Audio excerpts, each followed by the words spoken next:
ভারতীয় জনতা পার্টি সমাজের প্রতিটি অংশের মানুষের জন্য কাজ করে। ত্রিপুরার 4 লাখের উপরে গরিব পরিবারের পাকা বাড়ি নির্মাণের ব্যবস্থা করেছে বিজেপি সরকার।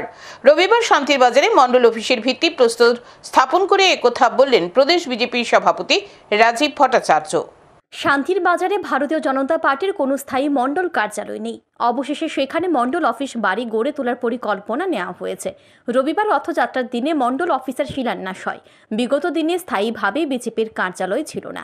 বর্তমান সময়ে সকলের অক্লান্ত পরিশ্রমে শান্তির বাজারে গড়ে উঠতে চলেছে বিজেপির কার্যালয়। উপস্থিত ছিলেন প্রদেশ বিজেপি সভাপতি রাজীব ভট্টাচার্য, বিধায়ক প্রমোদ রিয়াং, বিজেপির দক্ষিণ জেলার কৃষাণ মোর্চার সভাপতি সত্যব্রত সাহা, প্রদেশ বিজেপির যুব মোর্চার সম্পাদক সুমন দেবনাথ, শান্তির বাজার পুর পরিষদের চেয়ারম্যান স্বপ্না বৈদ্য, মণ্ডল সভাপতি শ্যামলাল দেবনাথ সহ অন্যান্যরা।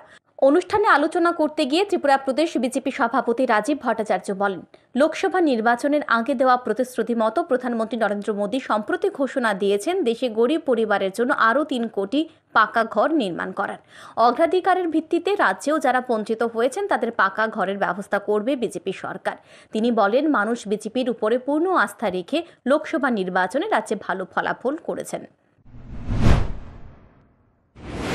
আমাদের দেশের প্রধানমন্ত্রী নরেন্দ্র মোদীজি উনার যে ফার্স্ট ক্যাবিনেট মিটিং, সেখানে উনি ঘোষণা করেছেন আরো 3 কোটি গরিবের বাড়িতে পাকা বাড়ি নির্মাণের ব্যবস্থা করা হবে। আর ত্রিপুরাতেও প্রায়োরিটি বেসিসে এই ত্রিপুরার গরিব জনসাধারণ যারা বঞ্চিত হয়েছে তাদের বাড়িতেও পাকা বাড়ি নির্মাণের ব্যবস্থা করে দেবেন আমাদের সরকার। এদিনের শিলান্যাস অনুষ্ঠানে ব্যাপক সংখ্যায় নারী, পুরুষ, যুবক যুবতী অংশ নেয়। Bureau report, news today.